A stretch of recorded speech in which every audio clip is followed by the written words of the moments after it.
Chapter 1. Jingzhe. The second day of the second month on the lunar calendar was said to be the day that the dragon raised its head, also known as the Long Taitu festival. In the darkness of the night, there was a thin and lonesome young boy in a secluded place by the name of Clay Vase Alley. At this moment, he was following the traditions of the area, holding a candle in one hand and a peach branch in the other. The young boy was using the candle to illuminate the ceiling, the walls, and the wooden bed in the room, and simultaneously he was tapping the peach branch around to try and drive away creatures like snakes, scorpions, and centipedes. At the same time, he was chanting an old mantra that had been passed down in the small town for generation upon generation. On the second day of the second month, the candle illuminates the ceiling, while the peach branch taps the walls, leaving no place for snakes and insects to hide. The young boy's name was Chen Ping'an, and both his parents had passed away at a very early stage in his life. The town that he lived in was extremely renowned for producing chinaware. Ever since the founding of the nation, the town had taken on the important task of producing chinaware to be offered to the imperial court, and there were imperial officials constantly stationed in the town, overseeing the operation of the official kilns. Without anyone to rely on, Chen Ping'an became a potter at a very young age. In the beginning, he was only able to perform some menial tasks and manual labor, toiling away arduously for several years under a reluctant master with a terrible temper. In a cruel twist of fate, just when he had begun to grasp some of the basics of pottery firing, the town suddenly lost the right to host official kilns. Over the course of just a single night, all of the dozens of coiling dragon-like kilns throughout the town were ordered to be shut down by the authorities. Chen Ping'an set down the newly snapped peach branch before blowing out the candle. He then made his way out of the room and sat down on the steps before looking up at the starry night sky. He could still clearly recall that his old master was a man with the surname of Yao, and he had only been willing to accept him as half a disciple. One late autumn morning the previous year, he was discovered to have passed away peacefully while seated on a small bamboo chair, facing the kiln with his eyes closed. However, ultimately, people who were as devoted and unyielding as old man Yao were part of the minority. For generations, the potters in the small town had only engaged in this one line of work, and they didn't dare to overstep their boundaries and continue to produce imperial ware, nor did they dare to sell their stocks of imperial ware to the common folk. Thus, they could only turn to other avenues to make ends meet. At just 14 years of age, Chen Ping'an was also kicked out, and after returning to Clay Vase Alley, he continued to reside in this old and dilapidated house under bleak and impoverished conditions. Even if he wanted to be a spendthrift rich kid, there was simply no wealth for him to squander. After drifting around aimlessly for a while, he was unable to find any sources of income.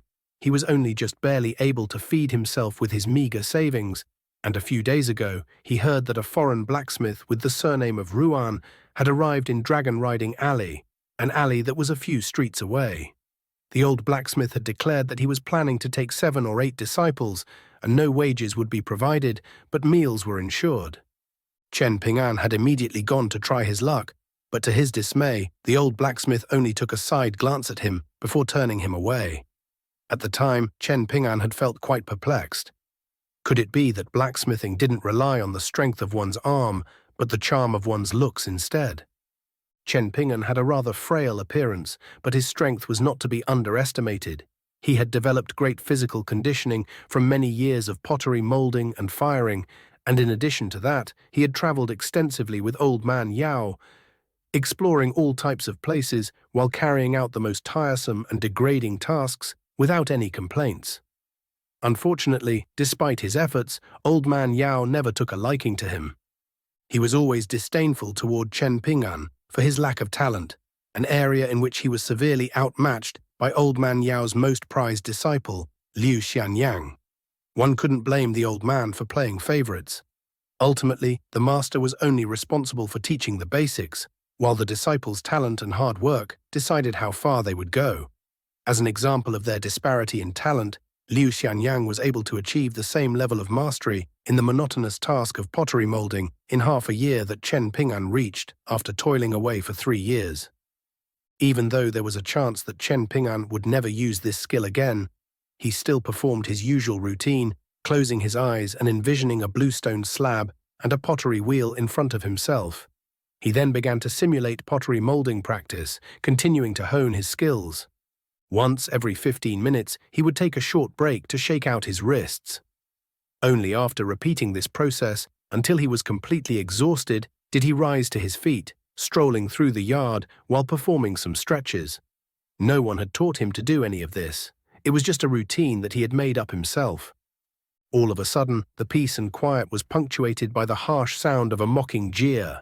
Chen Ping'an stopped in his tracks, and just as he expected, there was a boy roughly the same age as him squatting on the top of the wall, looking down at him with a derisive sneer and making no effort to hide his disdain. The boy was an old neighbor of Chen Ping'an's, and it was said that he was an illegitimate son of the former kiln supervision official. That official had returned to the capital for a debriefing for fear of being impeached by imperial censors, and he had left his illegitimate son to be looked after by his successor, who was a rather close friend of his. Now that the town had inexplicably lost the right to produce imperial ware, the kiln supervision official responsible for overseeing the operation of the official kilns was left without a job, and he had no interest in continuing to look after the illegitimate son of an imperial court colleague. After leaving some money behind, he hurriedly traveled to the capital to salvage his relations with powerful figures there. Unbeknownst to the young boy, he had been completely abandoned, and he continued to live a carefree and leisurely life, constantly wandering the town with his personal maidservant, never having to worry about money, even though he didn't do a day of work throughout the year. The earthen walls separating the homes in Clayvay's alley were all very short, so the young boy could have easily looked over the wall to the other side, but he always liked to squat on top of the wall whenever he spoke to Chen Ping'an. The neighboring boy's name was Song Jixin, a name that was far more sophisticated compared with Chen Ping'an's shallow and tacky name.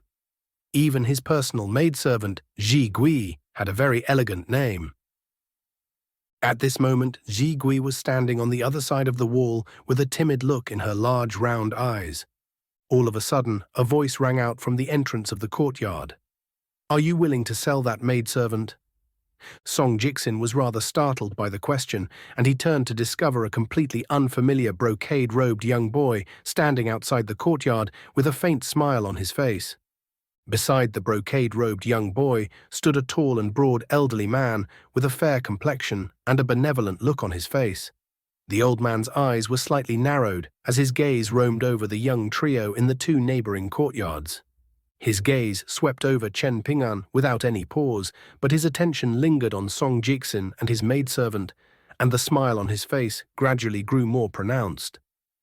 Song Jixin took a glance at the brocade-robed young boy out of the corner of his eye as he replied, "Sure, why not?" "How much do you want for her?" the brocade-robed young boy asked with a faint smile.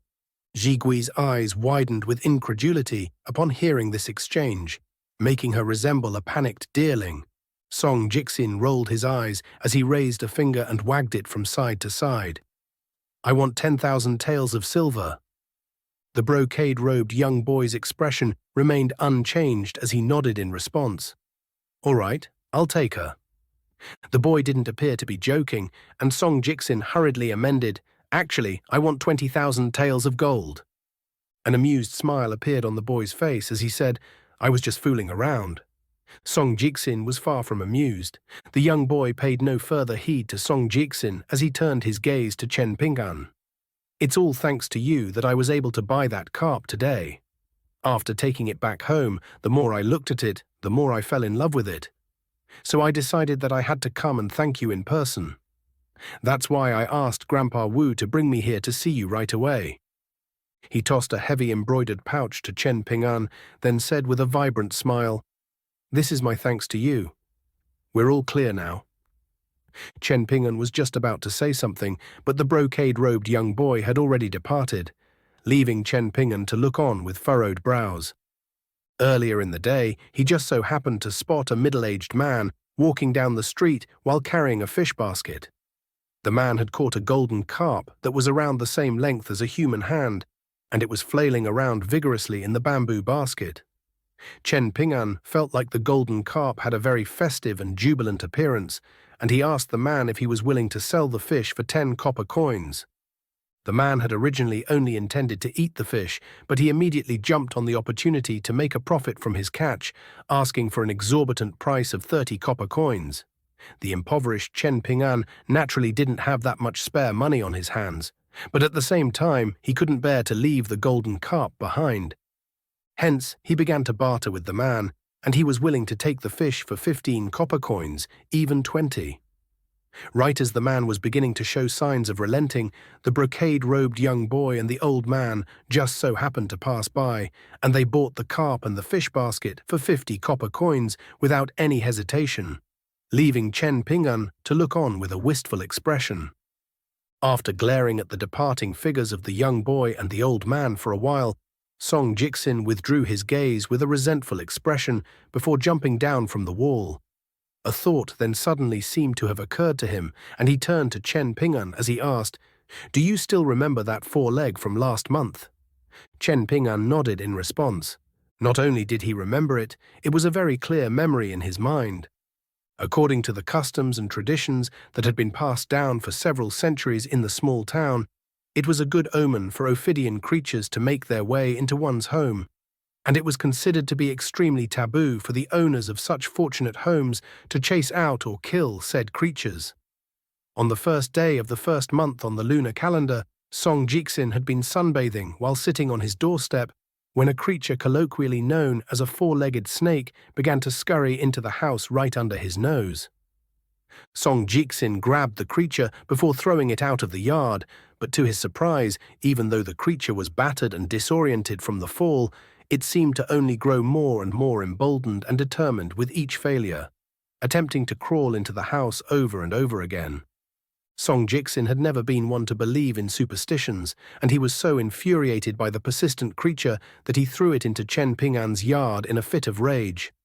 Much to his bewilderment, he discovered that very same four-legged snake lying curled up under his bed the very next day. Song Jixin felt Ji Gui tug on his sleeve, and there seemed to be a tacit understanding between them, as he immediately knew what she wanted and refrained from articulating what he was about to say next.